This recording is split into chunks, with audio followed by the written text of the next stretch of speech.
A gente recebe agora a Helena Veronese, que é economista-chefe da B-Side Investimentos, aqui na nossa programação. Seja muito bem-vinda, Helena. Bom dia para você. Obrigada, bom dia.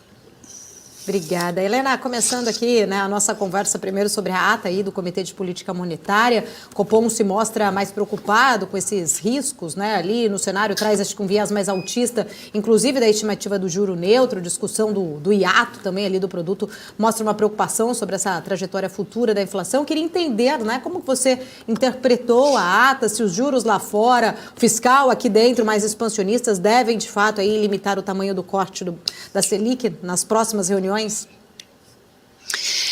Acho que você resumiu bem, assim, foi uma ata um pouco mais preocupada, o comunicado pós-decisão já tinha trazido um tom um pouco mais preocupado e a ata, na verdade, aprofundou esse tom, né?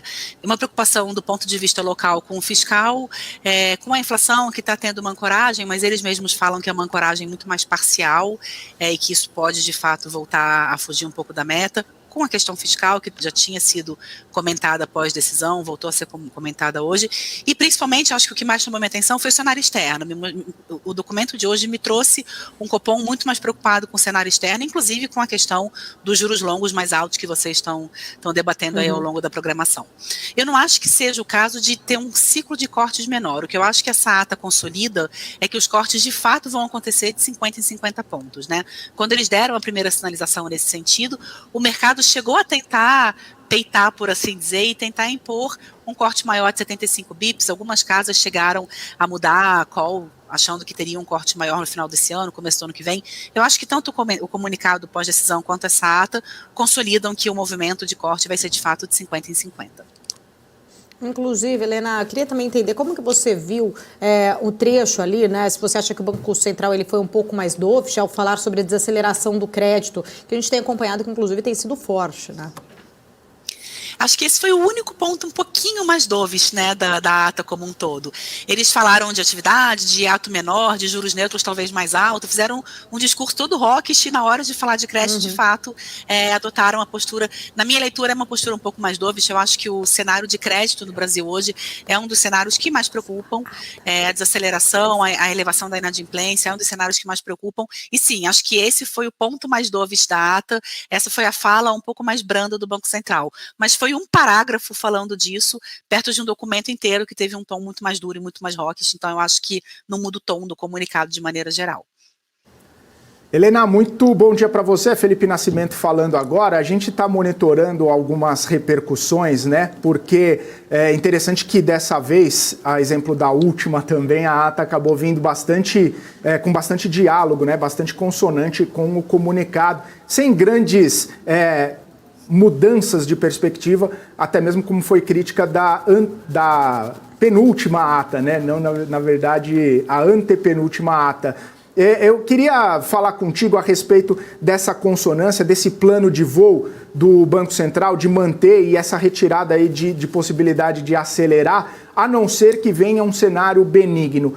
Tá muito difícil, né, de vir esse cenário benigno, principalmente quando a gente tem muitas pressões externas ainda. E ele cita a questão da China, a questão dos Estados Unidos. Esse cenário, né, tende a deixar o nosso Banco Central pressionado até o ano que vem e até mesmo na possibilidade de, ok, mantenho o meu plano de voo até dezembro e aí em janeiro e aí nas próximas reuniões ainda não se tem muita certeza se o ciclo de corte continua.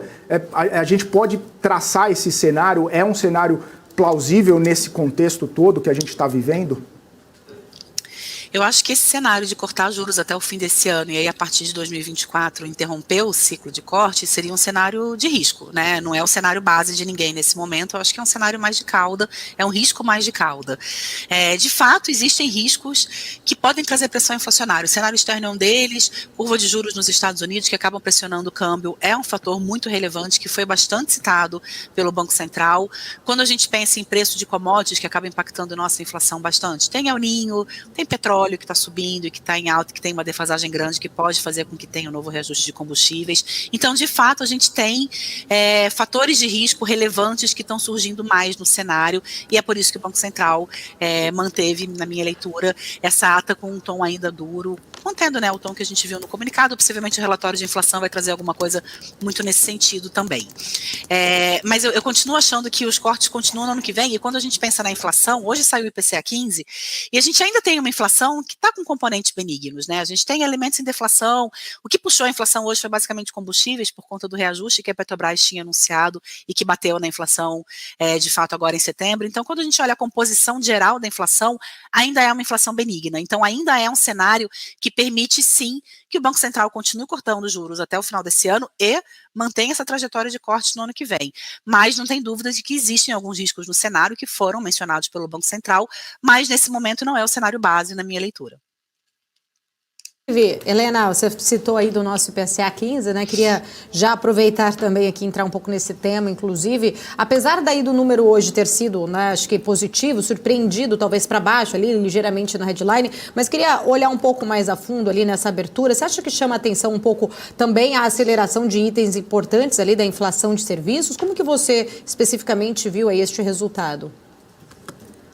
Acho que 2 pontos, né, chamam a atenção nesse IPCA 15. O primeiro, que já era esperado, foi combustíveis. A inflação de combustíveis já se imaginava que fosse bater mais em setembro, o reajuste da Petrobras, e foi o que aconteceu. O segundo, de fato, foi serviços. A gente ainda tem, e o Banco Central falou isso hoje na ata, a gente ainda tem uma resiliência de serviços, que de fato é um grupo que demora mais para reagir à política monetária.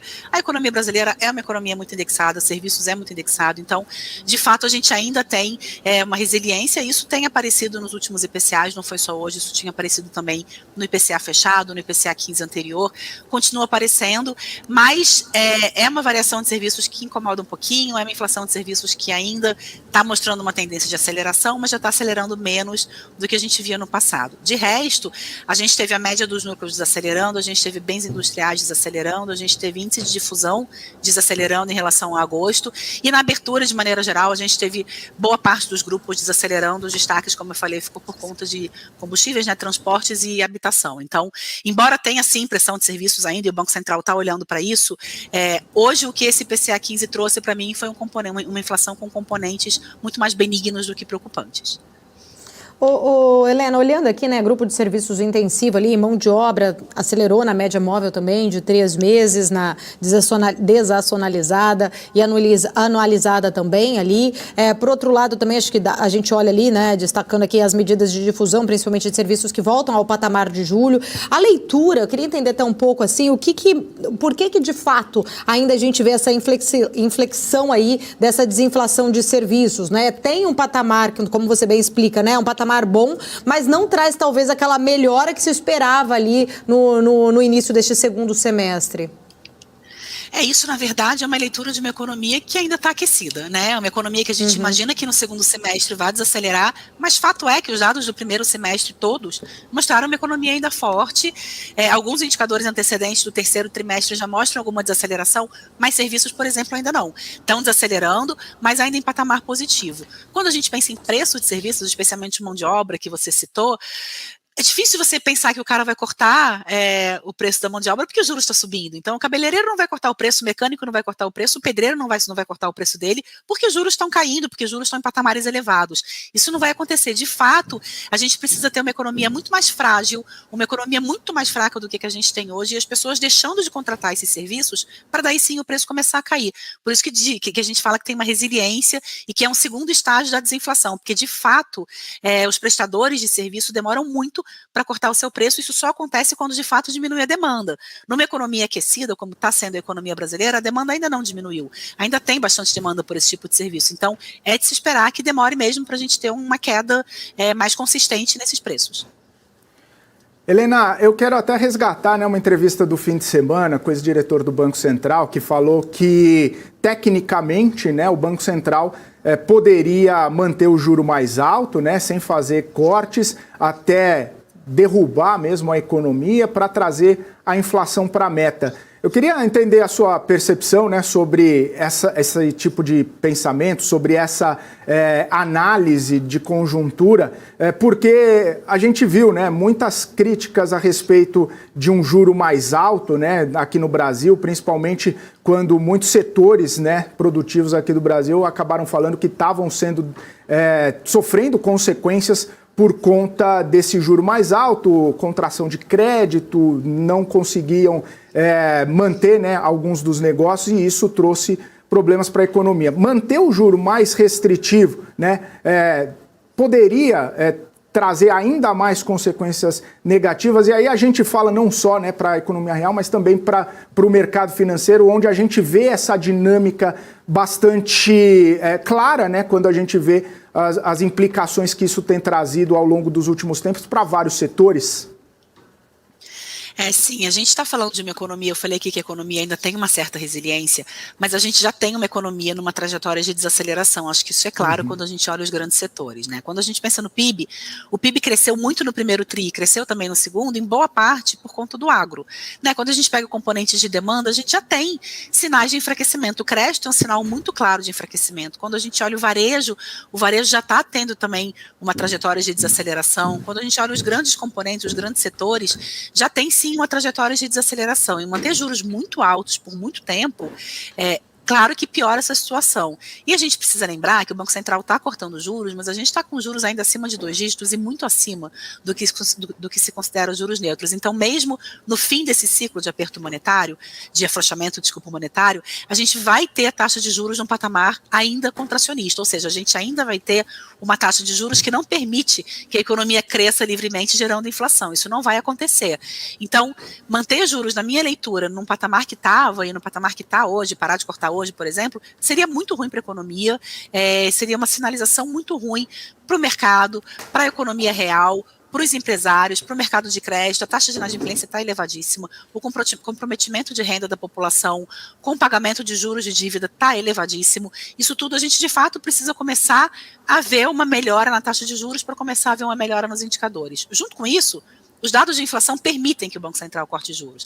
Se a gente tivesse hoje uma inflação muito pressionada, não faria sentido, de fato, começar um início de processo de corte de juros. Não é o que acontece. A gente tem uma inflação que provavelmente vai terminar o ano acima da meta, mas que para o ano que vem a gente já tem uma expectativa de uma inflação dentro da meta. E agora o Banco Central está fazendo política monetária olhando para o ano que vem já. Então a gente já tem uma tendência aí de ancoragem, tem pontos de preocupação, tem El Niño, tem petróleo, tem o cenário interno, não é um céu de brigadeiro, mas é um cenário que sim, que permite que o Banco Central comece a cortar juros, e na minha leitura a economia real precisa que o Banco Central mantenha essa trajetória de corte de juros, sim. Perfeito. Helena, eu quero trazer também para a discussão, né, como você muito bem falou na minha pergunta inicial a respeito do cenário lá fora e todas essas preocupações, porque tá certo, o cenário doméstico está endereçado ali, né? Tá comportado, tá trazendo perspectivas melhores, mas a gente já ouve, né? E li inclusive o próprio CEO do JP Morgan falando de num pior cenário, obviamente, mas de um juro americano chegando a 7%, né? E aí, se a gente for fazer os cálculos ali, né, colocar na conta, esse diferencial de juros americano com o do Brasil, se a gente continuar nessa tendência de queda da Selic, vai ficar muito menor, talvez até praticamente zero ali. Isso não tende a trazer um impacto muito, muito ruim para nós, não só para nós, para todas as economias emergentes, mas olhando para o Brasil aqui, esse não pode ser um pior cenário para nós por aqui? Assim, eu acho que um juros de 7% não é o meu cenário e não é o cenário base de boa parte do mercado. Acontecendo isso, sem a menor dúvida, não é bom para a economia brasileira, e eu tendo a dizer que se os juros dos Estados Unidos chegam a 7%, o Copom vai precisar, de fato, diminuir esse ritmo de queda, e aí talvez sim encerrar o corte de juros antes, porque de fato o diferencial de juros é algo muito importante para a economia brasileira de maneira geral. O que eu vejo na economia norte-americana hoje é uma economia que traz preocupação, porque assim como a gente está falando da resiliência de serviços aqui, lá está muito maior, porque lá é um setor de serviços que está empregando muito, que ainda está fazendo com que o mercado de trabalho fique aquecido, mas os últimos dados, especialmente os dados do mercado de trabalho, me trazem alguma esperança de que talvez a economia esteja começando a desaquecer e a gente não precise mais de um ciclo tão longo de alta de juros. O que me parece que vai acontecer é que a gente vai ter juros no patamar que a gente tem hoje, lá 5,25, 5,5%, por bastante tempo, mas eu não vejo juros chegando a 7%. O que a gente viu nos últimos dados de mercado de trabalho foi um desemprego aumentando 3 pontos, foi um rendimento do trabalho que continua crescendo, mas a taxas menores, foi uma criação menor de emprego. Isso tudo numa economia que cresce 2,1% ao ano. Então, você pensar num aumento de desemprego numa economia que cresce 2,1% ao ano, de fato está tendo uma resposta da política monetária, né? Porque é uma economia que está com um crescimento razoável. Então, me parece que os dados agora, de maneira lenta e muito mais tarde do que a gente queria, começam a responder às altas de juros que o Fed fez. Isso significa que o Fed não vai mais subir? Não.